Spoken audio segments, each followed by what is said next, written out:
क्या नाम है आपका? आचार्य ब्रजकांत मिश्रा। आपने क्या भूमिका इस मंदिर में निभाई? आज मुझे जो हमारे प्रशासन के जिलाधिकारी महोदय हैं उनके द्वारा मंदिर में रुद्राभिषेक चढ़वाने के लिए और चोला चढ़ाने के लिए भेजा गया था। मैं आया हूँ बहजोई से, श्री लक्ष्मी नारायण मंदिर मंडी समिति बहजोई से आया हूँ। बहजोई से आप सिर्फ हनुमान जी को चोला चढ़ाने के लिए आए हैं? चोला चढ़ाने और रुद्राभिषेक कराने। तो कर दिया आपने या करेंगे अभी? कर दिया। कर चुके हैं आप। ये जो अब चोला जो बनाया गया है वो आप ही ने बनाया है। जी। जो कल तस्वीरें हमने देखी थी किस तरीके से वो बहुत ख़राब हालत में भगवान हनुमान की जो मूर्ति थी वो उन्होंने आप ही ने किया है वो। नहीं, हाँ इन्होंने आज मैंने किया है। कल जिस भी ब्राह्मण ने किया हो आज मैंने किया है। आज चोला चढ़ाया है, कल जिस भी ब्राह्मण ने किया हो चोला चढ़ दिया, चढ़ा दिया। अब तो चोला चढ़ते ही रहेंगे। चोला रोज चढ़ता है ये एक ही बार? ये तो एक भक्त की श्रद्धा है, एक भक्ति की श्रद्धा है। अगर मान लीजिए अनन्य भक्त हैं, कोई भक्त को और 10 मिनट बाद चोला दूसरा चढ़ाना चाहे, ये तो एक भक्त की श्रद्धा है। वैसे चोला चढ़ाने का नियम मंगल और शनि को कहा गया है, पर एक भक्त की श्रद्धा है, भक्त कब चढ़ाना चाहे। कैसे मान लीजिए मैंने अभी चढ़ाया, कोई भक्त शाम को दोबारा चढ़ा दे, तो ये कल भी चोला चढ़ाया गया था, आज पुनः चोला चढ़ाया गया। 400 साल पुराना मंदिर 46 साल बाद ताला खुला, 46 साल तक बंद रहा।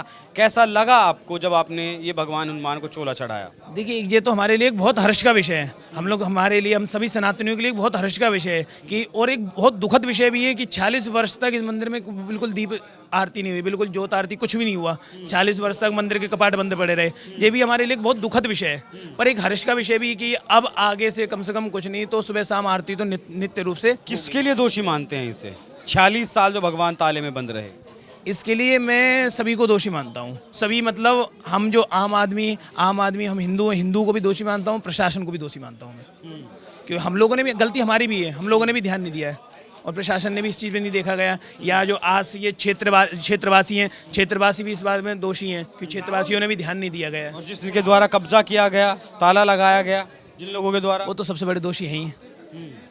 वो तो सबसे बड़े दोषी हैं, उनको तो हम खैर कुछ कह ही नहीं सकते। उनके बारे में कुछ शब्द मैं नहीं बोलना चाहता हूँ। ठीक है, आपका क्या नाम है? शशिकांत शुक्ल। आप यहीं के रहने वाले हैं? हाँ, संभल के ही पुजारी हैं। इसी मंदिर के पुजारी आपको नियुक्त किया गया है? मुख्य पुजारी आप इस मंदिर के रहेंगे। क्या नाम बताया आपने अपना? शशिकांत शुक्ल। कैसा लग रहा है आपको 40 साल बाद ताला खुला? बहुत उत्तम, और हमारा हृदय कृत है।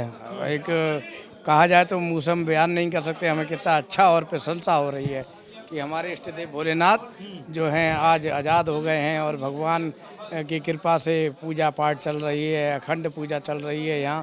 तो इससे सुंदर विषय इससे पहले आपको पता था कि यहाँ ये ऐसा कोई मंदिर है जिसके कपाट बंद है? बिल्कुल पता था। क्या किया गया आप लोगों के द्वारा? संबल महत्व पुस्तक में हमारे 68 तीर्थ हैं और 19 अमृत कूप हैं यहाँ पर संबल में। और कहा जाए तो उन्हीं 68 तीर्थों में से एक तीर्थ ये है भोलेनाथ का, और ये जो है शंबलेश्वर भोलेनाथ इनका नाम है। और यहाँ पहले जो है 50-60 रस्तोगी परिवार रहते थे। जब सन 78 का यहाँ बलवा हुआ तो उस दौरान यहाँ से सबने पलायन करा। तो उसके बाद जो है कुछ जब कोई यहाँ रहता नहीं था, पुजारी जी को भी अपनी जान प्यारी है जी भैया, वो भी अपने चले गए। फिर जो है देखते देखते किसने इस पर गौर नहीं करा तो फिर इसमें ताला डाल दिया गया। ताला डालने के बाद आपके सामने सब कुछ है ही। हमें तो बहुत बहुत आभार रहूँगा योगी जी का और माननीय श्री मोदी जी का कि उनकी कृपा से और प्रशासन के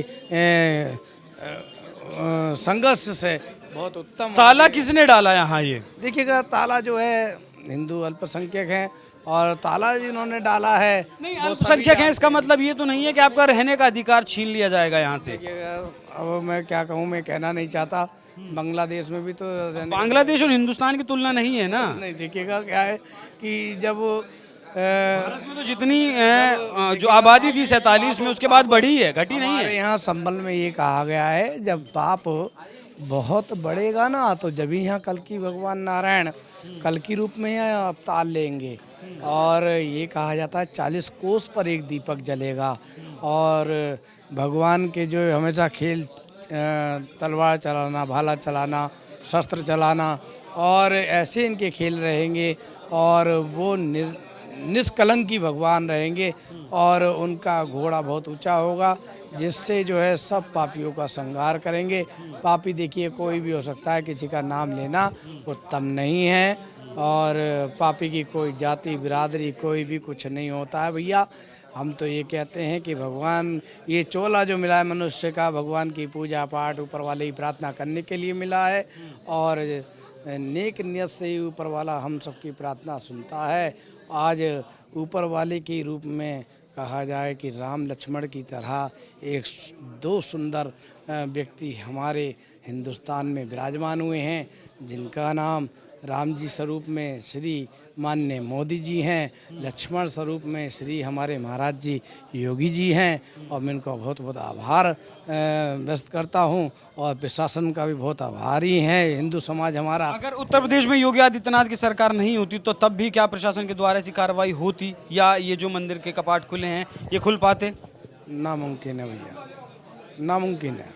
ऐसा क्यों लगता है? ऐसा ही लगता है, पहले भी तो खुल सकता था, खुल तो पहले भी सकता था। 46 साल से किसी ने नहीं देखा, तो इन्होंने देखा। हमारे प्रशासन ने बहुत ही संघर्ष करने के बाद इस मंदिर को खुलवाया है और देखिएगा मैं तो उनके लिए भी हमेशा भगवान से प्रार्थना करता हूँ कि हमारे प्रशासन के जितने भी अधिकारी हैं, जितने भी हमारे ऊपर भगवान रक्षक हैं और नीचे यही रक्षक हैं, हम तो इनके लिए हमेशा कामना करते हैं कि ये दीर्घायु हों, गंगा जमुना में जब तक जल रहे, जब तक इनकी दीर्घायु हो, बहुत लंबी आयु हो, इनका परिवार फूले फले आनंद करे। अपने परिवार को छोड़े हुए यहाँ हिंदू समाज की सेवा में लगे हुए हैं। इनका ऋण तो हमारे ऊपर है और जिस ऋण से हम कभी उद्धार नहीं हो सकते, इतना बड़ा ऋण इनका प्रशासन का है हमारे ऊपर। और हम कहें हमारे सहस्त्र पुरुषों माने 1000 तक पुश्तें हमारी इनकी सेवा करें तो भी इनके ऋण से हम उद्धार नहीं होंगे। हम उनका बहुत बहुत आभार और बहुत बहुत ऋणी हैं कि उन्होंने ये हमें दिन दिखाया। मेरा परिवार और मेरा हिंदू समाज सदा उनके साथ है, उनका ऋणी है और तन मन धन से उनके साथ है और उनकी सेवा को तत्पर तैयार है। इससे पूर्व मैं अपनी वाणी को विराम देता हूँ। आपका भी बहुत बहुत धन्यवाद, शुक्रिया। 1978 में मतलब 40 साल पहले जिस संभल के मंदिर पर ताला लगा दिया गया था आबादी कम होने की वजह से, और कल जिस मंदिर का ताला खुला है वहीं उसी जगह पर इस वक्त हम मौजूद हैं, पहुंचे हैं। उन पंडित जी से बात करेंगे जिन पंडित जी ने यहाँ सबसे शुरू में पूजा अर्चना की। क्या नाम है आपका? पंडित अवनीश शास्त्री। आपने क्या किया यहाँ? आज यहाँ पर रुद्राभिषेक किया गया है सुबह नित्य के रूप से, जैसे कल आरती की गई थी सुबह शाम की, आज सुबह आरती हुई है और अभी थोड़ी देर पहले रुद्राभिषेक किया गया है, पंच स्नान किया गया है शिव जी का। जब आप लोग यहाँ शुरुआत में आए किस हालत में यहाँ भगवान की मूर्तियाँ थी? ये सब यहाँ पे धूल मिट्टी थी काफ़ी, शिवलिंग भी मतलब धूल में जमी पड़ी थी और यहाँ सब ऐसी स्थिति की मतलब मंदिर में जा नहीं सकते थे। वो सब सीओ साहब ने अतिक्रमण जो है हटवाया और फिर जाकर के मंदिर के कपाट खोले और तब जाकर सफाई की उन्होंने, उसके बाद पूजा शुरू हुई। मूर्तियाँ भी खंडित हैं अंदर या नहीं? हाँ, एक मूर्ति खंडित है। कौन सी? नंदी महाराज की मूर्ति खंडित है। नंदी बाकी शिवलिंग? शिवलिंग ठीक है। हनुमान जी की प्रतिमा?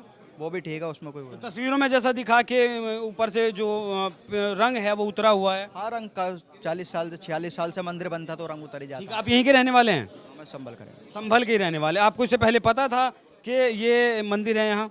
हाँ, 1978 में मंदिर के कपाट बंद कर। कल से पहले आपको पता था इस बारे में? ना, हमें जानकारी नहीं थी। जो हमारे तो आप संभल के रहने वाले लेकिन आपको जानकारी नहीं थी? कल न्यूज़ के माध्यम से आपको जानकारी हुई?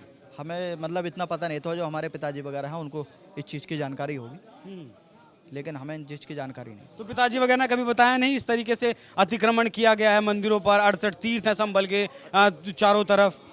अतिक्रमण तो अब भी हो रखा है। अब जैसे इस मंदिर का पता लगा, और भी मंदिर ऐसे हैं जिनका पता लगाना अभी बाकी है। और प्रशासन शासन। हनुमान चालीसा का पाठ करने की भी बात कही गई, यहाँ पाठ किया गया या करेंगे? हनुमान चालीसा का पाठ किया गया है और अब भी किया जाएगा शनिवार या मंगलवार। यहाँ पूरी आबादी मुस्लिमों की है? हाँ, मुस्लिम बाहुल्य। कोई 1-2 हिंदू परिवार है यहाँ आसपास और इस मंदिर के आसपास? कोई हिंदू परिवार नहीं। अभिषेक, आपने जैसा बताया, आपने पंडित जी से बात करी और आगे की बात हम करेंगे। हमारे साथ पंडित जी, आपका नाम? मेरा नाम आचार्य वैभव शास्त्री है।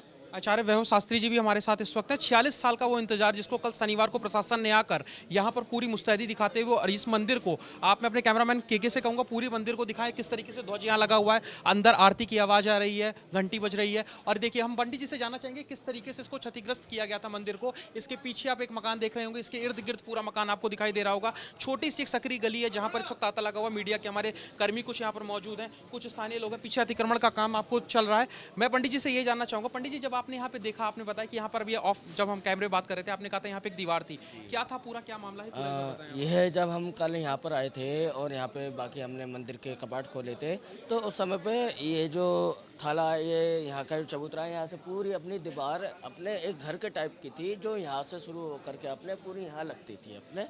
और रात को ही नगर पालिका की ओर से और प्रशासन की ओर से अपने क्षतिग्रस्त करा गया है और मंदिर के जगह को खोला गया है, जिसमें आप देख सकते हैं कि लेंटर अभी ताज़ा ही है, यानी कि ये अभी बनाया गया है। अभी रिसेंट अभी इस पे लेंटर डाला गया था मंदिर को पूरी तरीके से अतिक्रमण ढकने के लिए, मतलब आपका कहना ये कि पूरी तरीके से इसको जो है अतिक्रमण कर रखा ये था। जो मंदिर है इसे एक तरीके से चारों तरफ से अपने लेंटर वेंटर डाल करके अपने